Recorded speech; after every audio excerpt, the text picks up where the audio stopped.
Hello guys, solution chapter की colligative properties का आज टॉपिक नंबर हम 3 पढ़ रहे हैं। कॉलिगेटिव प्रॉपर्टीज़ में हमने ऑस्मोसिस पढ़ लिया, बॉइलिंग पॉइंट वाला पढ़ लिया। आज हम पढ़ेंगे डिप्रेशन इन फ्रीजिंग पॉइंट, यानी फ्रीजिंग पॉइंट में कैसे डिप्रेशन आता है, फ्रीजिंग पॉइंट में कैसे कमी आती है, अवनमन कैसे होता है। तो जैसे कि हमने बॉइलिंग पॉइंट का पढ़ा था। बॉइलिंग पॉइंट में क्या हो रहा था कि हमें टेम्परेचर ज़्यादा देना पड़ रहा है। टेम्परेचर जब हम सॉल्यूशन की बात कर रहे थे तब हम कम नहीं दे रहे थे, टेम्परेचर सॉल्यूशन की रेट के साथ बढ़ रहा था। बट यहाँ पे फ्रीजिंग पॉइंट की बात करेंगे तो यहाँ पे डिप्रेशन होगा, कम होगा, अवनमन होगा, कमी होगी। कैसे? मैं डेफिनेशन पढ़ने से पहले आपको एक डायग्राम से समझाती हूँ कि जैसे मान लो कि मेरे पास एक ये सॉल्वेंट है, ये है एक सॉल्वेंट, ये वाटर है, ठीक है। जब मैं इसको फ्रीज करना स्टार्ट करूंगी तब ये वाटर है, ये कितने डिग्री सेल्सियस पे फ्रीज होना स्टार्ट हो जाएगा। ऑफ कोर्स ये बात है, ये आएगा कि 0 डिग्री सेल्सियस पे ये फ्रीज होना स्टार्ट हो जाएगा।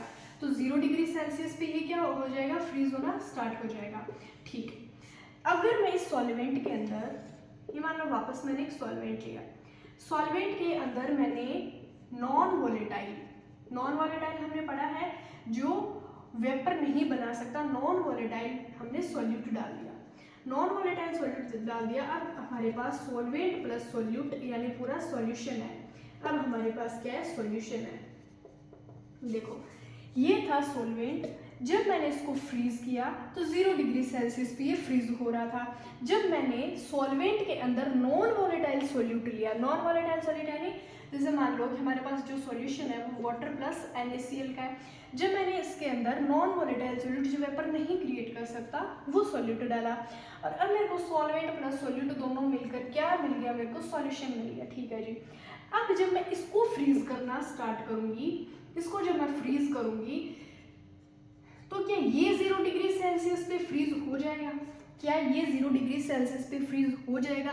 बस यही, ये एक क्या होगा, इससे ज़्यादा डिग्री लेगा या इससे कम में होगा, टेम्परेचर कम लगेगा, ज़्यादा लगेगा, ये समझाता है हमें डिप्रेशन इन फ्रीजिंग पॉइंट। देखो, जब हमारे पास सॉल्यूशन होता है, जब सॉल्वेंट था तब ये 0 डिग्री सेल्सियस पे क्या हो रहा था, फ्रीज हो रहा था। लेकिन इसको फ्रीज होने के लिए और ज़्यादा ठंडे तापमान की ज़रूरत पड़ेगी, और ज़्यादा कोल्ड टेम्परेचर, ठंडा टेम्परेचर चाहिए होगा। ठंडा टेम्परेचर चाहिए होगा मतलब उसको माइनस में चाहिए होगा टेम्परेचर। और जब हम सिर्फ सॉल्वेंट यानी जब सिर्फ वाटर, इधर सिर्फ H2O के मॉलिक्यूल्स थे, सिर्फ H2O को, सॉल्वेंट को जब हम फ्रीज कर रहे थे तब ये एक क्रिस्टल स्ट्रक्चर बना पा रहा था, एक क्रिस्टल स्ट्रक्चर बना पा रहा था, और ये 0 डिग्री सेल्सियस पे फ्रीज भी हो पा रहा था, यही था। लेकिन जब सॉल्यूशन लिया तब क्या हुआ कि जो ये नॉन वोलेटाइल सॉल्यूट है, अब ये सॉल्यूट है जो इसको एक क्रिस्टल स्ट्रक्चर बनाने में बाधा डालेंगे, यानी रेजिस्टेंस क्रिएट करेंगे, क्योंकि क्या नॉन वोलेटाइल सॉल्यूट है जो अगर क्रिस्टल स्ट्रक्चर बनाना चाहेगा, ये H2O अपनी क्रिस्टल स्ट्रक्चर बनाना चाहेगा तो NaCl के मॉलिक्यूल्स इसके ऊपर सरफेस पे क्या करेंगे, रेजिस्टेंस क्रिएट करेंगे। सरफेस पे रेजिस्टेंस कैसे क्रिएट करते हैं, नॉन वोलेटाइल सॉल्वेंट में कैसे मिक्स होके उसको वेपर कम बनाने देता है, ये सब हमने पढ़ा था। तो ये समझ में आया कि इसको क्रिस्टल स्ट्रक्चर बनाने में रेजिस्टेंस क्रिएट करेगा। तो अब क्या ये 0 डिग्री सेल्सियस पे फ्रीज हो पाएगा? नहीं, अब इसको और कम टेम्परेचर चाहिए होगा, यानी -3 डिग्री सेल्सियस या माइनस में इसको टेम्परेचर चाहिए होगा फ्रीज होने के लिए। ऐसा क्यों? क्योंकि वही की क्रिस्टल स्ट्रक्चर नहीं बना सकता। पहला पॉइंट तो ये है कि क्रिस्टल स्ट्रक्चर नहीं बना पा रहा अच्छे से, क्योंकि जो नमक है, NaCl सॉल्यूट है, वो इसको क्या कर रहा है, रेजिस्टेंस क्रिएट कर रहा है। अच्छा, मैं एक फ्रीजिंग पॉइंट पे एक एग्जांपल से समझाती हूँ। गर्मियों में कुल्फी खाइए, जो कुल्फी होती है मटके वाली, जो मटके के अंदर कुल्फी होती है, कभी सोचे कि उस कुल्फी में नमक का टेस्ट क्यों आता है? कुल्फी में नमक का टेस्ट इसीलिए आता है क्योंकि उसमें नमक ऐड होता है। हाँ, नमक ऐड होता है, और वो नमक ऐड क्यों करते हैं? क्योंकि जो वाटर, अब देखो मटका होता है उसके अंदर कुल्फी फ्रीज भी रहती है, उसके अंदर कुल्फी क्या रहती है, फ्रीज रहती है। जब कुल्फ़ी के अंदर नमक इसीलिए डालते हैं क्योंकि जब वाटर के अंदर जब हम नमक डाल देते हैं तो उसको फ्रीजिंग होने के लिए माइनस में टेम्परेचर चाहिए होता है, और माइनस में ही कुल्फ़ी को फ्रीज होना, माइनस में कुल्फ़ी को फ्रीज होने के लिए टेम्परेचर चाहिए। तो देखो एक बार फिर से मेरी बात सुनो कि ये जब हम गर्मियों में कुल्फ़ी खाते हैं, कुल्फ़ी में नमक का टेस्ट आता है। नमक का टेस्ट इसीलिए आता है क्योंकि कुल्फ़ी को फ्रीज होने के लिए टेम्परेचर कितना चाहिए, माइनस में चाहिए। वाटर को फ्रीज होने के लिए 0 डिग्री सेल्सियस चाहिए होता है, बट कुल्फ़ी को फ्रीज होने के लिए माइनस में टेम्परेचर चाहिए होता है, तभी जो कुल्फ़ी है वो फ्रीज रह सकती है, अदरवाइज वो क्या हो जाएगी, पिघल जाएगी।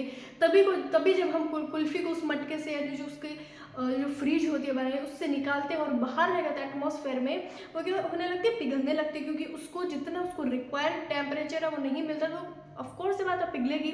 तो जब कुल्फ़ी वो नमक के पानी के अंदर होती है, कुल्फ़ी को फ्रीज होने के लिए 0 डिग्री से कम टेम्परेचर चाहिए, माइनस में टेम्परेचर चाहिए, ठंडा तापमान चाहिए, इतना समझ आया। फिर बात आती है कि नमक के पानी के अंदर क्यों रखा जाए, तो उसमें नमक का टेस्ट क्यों होता है, क्योंकि नमक ऐड होता है। नमक ऐड क्यों होता है, नमक ऐड इसीलिए होता है क्योंकि उसको नमक के पानी के अंदर फ्रीज किया जाता है।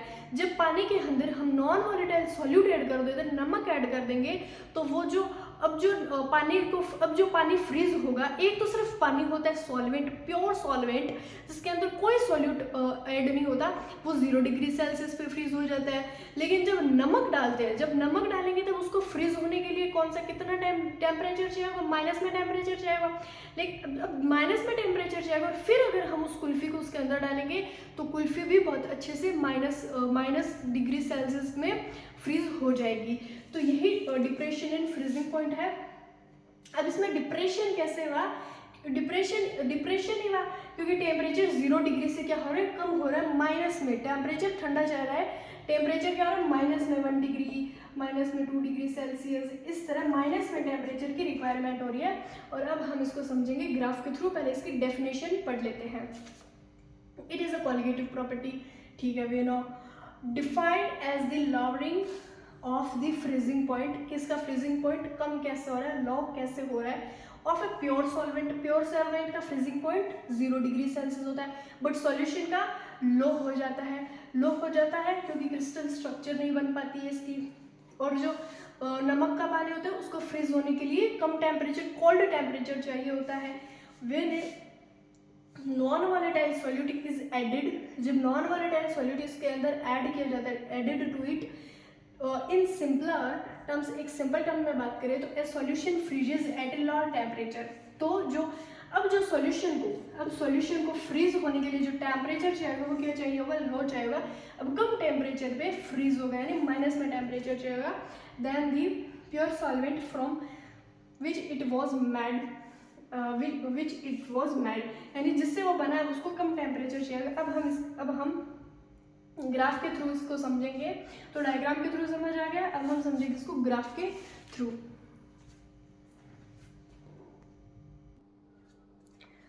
सो नाउ अब हम ग्राफ के थ्रू समझते हैं।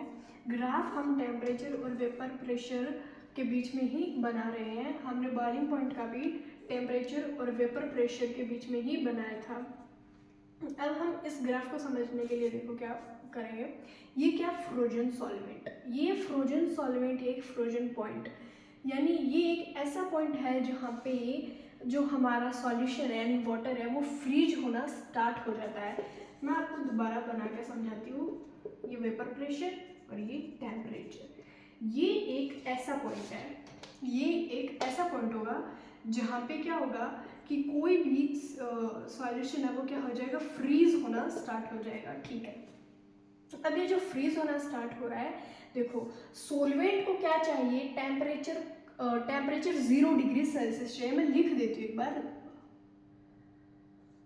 0 डिग्री सेल्सियस चाहिए, हाँ 0 डिग्री सेल्सियस चाहिए, और सॉल्यूशन को क्या चाहिए, माइनस में टेम्परेचर, जैसे माना -5 डिग्री सेल्सियस, इतना सॉल्यूशन को फ्रीज होने में टेम्परेचर चाहिए। तो ज़्यादा टेम्परेचर किसको चाहिए, सॉल्वेंट को चाहिए, ज़्यादा टेम्परेचर सॉल्वेंट को चाहिए, टेम्परेचर की रिक्वायरमेंट ज़्यादा किसको है, सॉल्वेंट को है, तो ज़्यादा टेम्परेचर सॉल्वेंट को होगी, तो टेम्परेचर ज़्यादा किसका होगा, सॉल्वेंट का।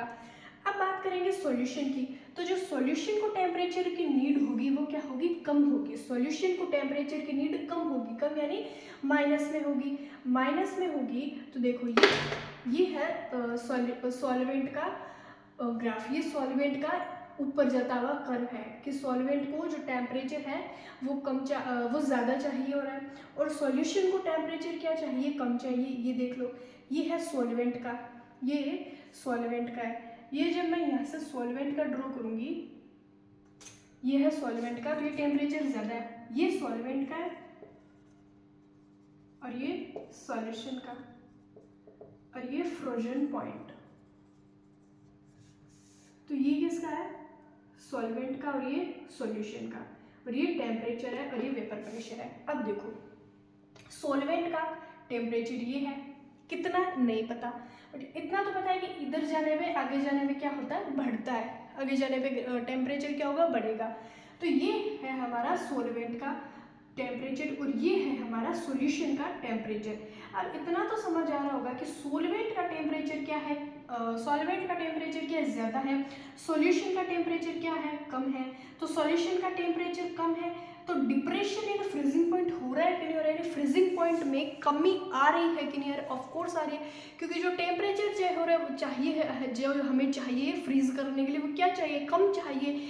जो अब जैसे मान लो कि सॉल्यूशन में नमक का पानी है, तो नमक के पानी को फ्रीज करने के लिए माइनस में टेम्परेचर चाहिए, तो टेम्परेचर तो कम चाहिए होगा ना। तो ये है सॉल्यूशन का, ये है सॉल्वेंट का। अब इनके बीच का जो डिफरेंस होगा वो होगा डेल टी एफ, ये टेम्परेचर इन फ्रीजिंग पॉइंट होगा। ये है टी नॉट एफ, जो सॉल्वेंट का वो टी नॉट एफ, और जो सोल्यूट का है, सॉल्यूशन का वो टी एफ। तो टी नॉट एफ क्या, तो normal freezing point, normal freezing point 0 degree Celsius पे फ्रीज हो रहा था, ठीक है, सिंपल था। टी एफ, अब मसला तो यहाँ पे हो गया, यहाँ पे क्या हो गया, माइनस में चाहिए, तो freezing point of solution, solution का ये फ्रीजिंग पॉइंट। अब इन दोनों का डिफरेंस इधर निकलेगा कि इनमें डिफरेंस कितना है, कितने में प्योर नॉर्मल फ्रीजिंग पॉइंट चाहिए और कितने में सॉल्यूशन का फ्रीजिंग पॉइंट चाहिए। ये क्या है, del T F is equals to T naught F minus T F. ये डेल टी एफ है, इसका डिफरेंस बता रहा है, और ये है हमारा ग्राफ। ये एक ऐसा पॉइंट है जिस पे हमें पता चलेगा कि कोई भी सॉल्यूशन है वो फ्रीज होना स्टार्ट हो रहा है। सॉल्यूशन ये सॉरी ये सॉल्वेंट, ये सॉल्यूशन कम टेम्परेचर चाहिए, सॉल्यूशन को ज़्यादा चाहिए, सॉल्वेंट को पेपर प्रेशर टेम्परेचर, ये ग्राफ है। So thank you so much. यही था depression in freezing point. Freezing point में कैसे कमी हुई समझ आ गया।